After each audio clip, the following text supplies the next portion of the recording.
வணக்கம். நான் தான் பிரபாகரன் பேசுகிறேன்.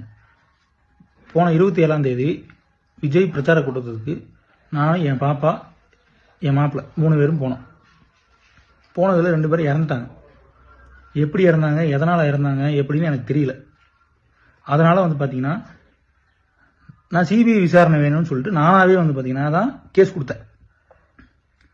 இப்போ நேற்று காலையில் பார்த்தீங்கன்னா டிஎம்கேலேருந்து எம் ரகுநாதன் சொல்லிட்டு ஒன்றிய செயலாளர்கள் அவர் இந்த மாதிரி 20 லட்ச ரூபா பணம் தரோம், வேலை வாங்கி தரோம், அதை பண்ணுறோம் இதை பண்ணுறோம் அப்படின்னு சொல்லிட்டு எல்லாத்தையும் கேஸ் வாபஸ் வாங்க அப்படின்னு சொல்லிட்டாப்புல. நான் சரின்னு சரி நான் கேட்டுட்டு நான் சொல்கிறேன் அப்படின்னு சொல்லிட்டு அனுப்பிச்சி விட்டேன். இப்போ பார்த்துட்டிங்கன்னா காலையில் நியூஸில் இந்த மாதிரி போகுது, பிரபாகரன்றவர் இந்த மாதிரி கேஸே ஃபைல் பண்ணல அப்படின்னு சொல்லிட்டு போகுது. நான் தான் கேஸ் ஃபைல் பண்ணேன். இந்த மாதிரி என் பேர் தான் போடுறாங்க. பிரபாகர் எல்லா கேஸ் கொடுத்ததே தெரியாத மாதிரி போடுறாங்க. அதனால இவங்க இந்த மாதிரிலாம் பண்றவங்க வேற என்ன வேணாலும் பண்ணலாம். நானும் எங்க அம்மாவும் மட்டும்தான் இருப்பேன் என் குடும்பத்தில். எனக்கும் எங்க அம்மாவுக்கும் உயிருக்கு உத்தரவாதம் வேணும். இவங்க இதெல்லாம் பண்றவங்க என்ன வேணா பண்ணுவாங்க. எனக்கும் எங்க அம்மாவுக்கும் உயிருக்கு உத்தரவாதம் வேணும். அதுக்கு பாத்தீங்கன்னா சுப்ரீம் கோர்ட் தான் உத்தரவு. அது எனக்கு சொல்ல தெரியல, நீங்க தான் பார்த்து பண்ணிக்கணும்.